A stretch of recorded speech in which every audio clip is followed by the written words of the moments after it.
Hi, I'm Raylyn Worcester, and this is Spreading the Word. That's word with a capital W, as in the written word, the Bible, and the Word made flesh, Jesus Christ. So I'm about to share with you the final story in the Life at Lazy Days Retirement Home series. I can't think of a better way to end a series than with a miracle, can you? So this last story is entitled The Miracle. Let's get started. The Miracle. There was excitement in the air at the Lazy Days retirement home. Today was going to be a picnic day. It would be the first one since Peter, Holly, Dolly, and the newly transplanted arrivals from the city's closed nursing homes arrived, and everyone was excited for it. There would be a shuffleboard tournament at 10 a.m., followed by a picnic lunch of hoagie sandwiches, milk, and Lazy Days' famous peanut butter cookies in the courtyard. The day dawned bright and beautiful, warm but not hot, and not one of the 72 residents of Lazy Days lingered inside. Each could be found either competing in the tournament, cheering on the sidelines, or lounging on one of the courtyard's many park benches, visiting, feeding birds, or just soaking up the sun. The atmosphere was carefree, fun, and expectant of more to come. Helper Holly was just about to go outside and watch the tournament herself when she heard the sound of feet running toward her. "Help! Helper Holly, help!" Mrs. Whitcomb cried as she waddled as quickly toward Holly as her rotund little figure allowed. Holly turned just as the frantic cook grabbed her arm and started dragging her back down the hall. "Wait, Mrs. Whitcomb, what's wrong?" The small gray-haired cook looked up at Holly with crocodile tears in her eyes. "I was just about to bake the cookies for the picnic. I waited till this morning so they'd be hot and fresh, and the oven won't come on. I don't know what to do." Holly patted Mrs. Whitcomb's shoulder consolingly. "I'm sure it's something simple, Mrs. Whitcomb. Don't worry, let's go check it out." Mrs. Whitcomb wiped away a tear and raised a hesitant smile to Holly. If Holly said it was going to be okay, she knew it would be okay. In the kitchen, Holly checked first to make sure the oven was plugged in. It was. She checked all the settings and turned the oven on. There was no light, no sound, no heat, nothing. Holly said, stumped.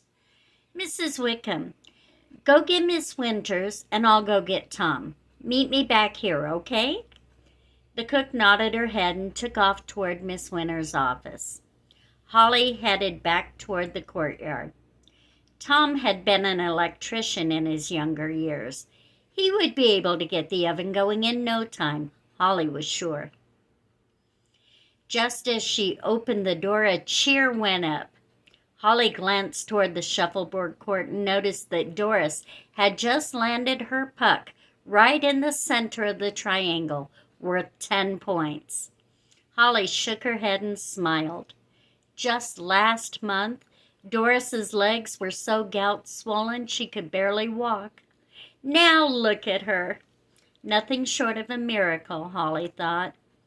She spied Tom on the sideline and walked over to him and whispered in his ear. He nodded and followed Holly back inside. Holly and Tom entered the kitchen to find Mrs. Whitcomb and Miss Winters emptying the refrigerator. "Afraid there's more bad news, Holly," Miss Winters announced. "The fridge is out, too." She opened a bottle of milk, took a whiff, made a face, and poured it down the sink. "Oh, no," Mrs. Whitcomb cried, wringing her hands. "That was the milk for the picnic. Now all we will have is sandwiches." Thank God I made and wrapped them last night to get a jump on things." Tom looked at the distraught women and said, "I'm sure a breaker just blew. Miss Winters, can you please direct me to the breaker box?" "Of course, Tom. It's in the utility closet right around the corner from my office.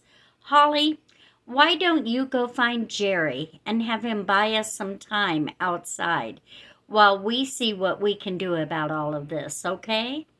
Holly nodded and headed back outside. The tournament had just ended. Doris had won.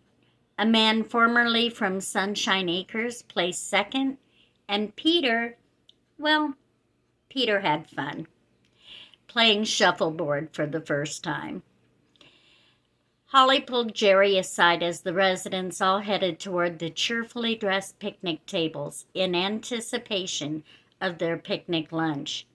"Jerry, I need you to stall," Holly quickly informed him. "The oven and fridge are on the blink, and right now we have no milk or cookies for lunch." "No worries, Holly. I've got it covered," Jerry assured her. Holly hurried back inside. Tom was just returning as Holly entered the kitchen. "The breaker wasn't thrown. It was fried," Tom sadly explained. "It must have happened in the night. It's a miracle there wasn't a fire. The bad news is we won't be able to get a new one until tomorrow." "Oh, what are we going to do? What are we going to do?" Mrs. Whitcomb moaned. "I've got a half-gallon of milk in the mini fridge in my office," Miss Winters offered. "You can have that." "Thanks, Miss Winters," Holly said, thinking that it wouldn't be enough for even one swallow apiece for 72 residents. "I could run to the store," Tom offered. "Tom, you know residents can't leave without a family member," Miss Winters softly reminded. "But thank you for the offer. I've got a meeting in 15 minutes, so I can't go, and Holly is needed here at the picnic. No, the half-gallon of milk will have to do. Mrs. Whitcomb can make a pitcher of ice water. I'm afraid that's all we have." Meanwhile, outside, the residents had all assembled at the picnic tables, and Jerry cleared his throat loudly to get their attention. As their resident pastor, he was somewhat an authority among the group, and they all quieted and respectfully listened as he began to speak. "I'm going to tell you all a story while we wait for Holly to bring out lunch." A cheer went up. Everyone loved a good story. Could this day get any better? "This is a true story that happened a long, long time ago," he started. "One day, Jesus was telling stories to a large group of people on a hillside. He was such a good storyteller that everyone sat hanging on every word for hours. Finally, one of his disciples said, 'Master, the people have been here since early morning, and now it's late in the day. They must all be hungry. You should send them away to go get something to eat.' But Jesus said, 'They don't have to leave. You feed them.' 'Me?' the disciple said. 'I don't have any food or any money to buy any.' 'Check and see who does,' the master answered. After a while, the disciple returned and said, 'One young boy has brought a lunch. He has 5 little loaves of bread and 2 small fish. That's it.' 'Bring them to me,' Jesus said. The boy handed over his lunch when he heard that Jesus wanted it, and the disciple gave it to Jesus. 'Father, thank you for the food that you have provided for these people. Please bless it to meet the need. Amen.' Jesus broke the fish and the bread into pieces and placed them in a nearby basket, and handing it to the disciple said, 'Give it to the people.'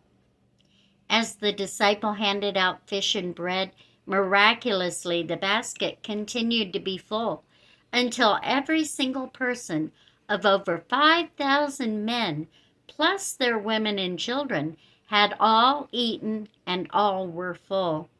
When they were done, they collected 7 baskets full of leftovers, so none would be wasted. Jerry looked at the residents around the tables as he finished his story. A few clapped. Some were saying, "Wow, that's amazing," and some had their mouths hanging open. Some were obviously skeptical and thought Jerry had made it all up. Jerry got their attention once more. "Now raise your hand if you believe God is in the miracle-working business," he said. About half the residents' hands went in the air. "Now raise your hand if you believe the same God that did that miracle so long ago still does miracles today." The same hands went back up. "While we were all out here having fun," he continued, "Helper Holly and Mrs. Wickham have been frantically trying to get our lunch together. Apparently there was a problem in the kitchen, and it looks like we may not have milk or cookies today." A collective groan arose among the residents. Jerry held up his hand. "Now, all is not lost. We have some delicious sandwiches coming, and," he paused for dramatic effect, "I believe that miracle-working God is right here among us at Lazy Days. Why don't we ask him for a miracle? He didn't love them any more than he loves us. I think he will do it.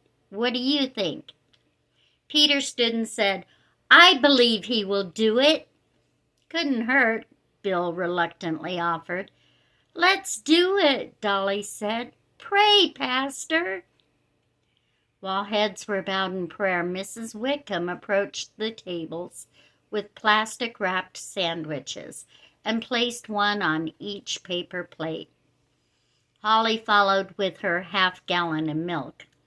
She intended to just put a small splash in each cup when she heard a still small voice inside her say, "Fill it up." Holly knew this was the Holy Spirit speaking to her. She obeyed. She went to each and every resident and filled their glasses with milk. When she finished, the carton was still half full. Slowly it dawned upon all the residents that the miracle they had asked for had taken place.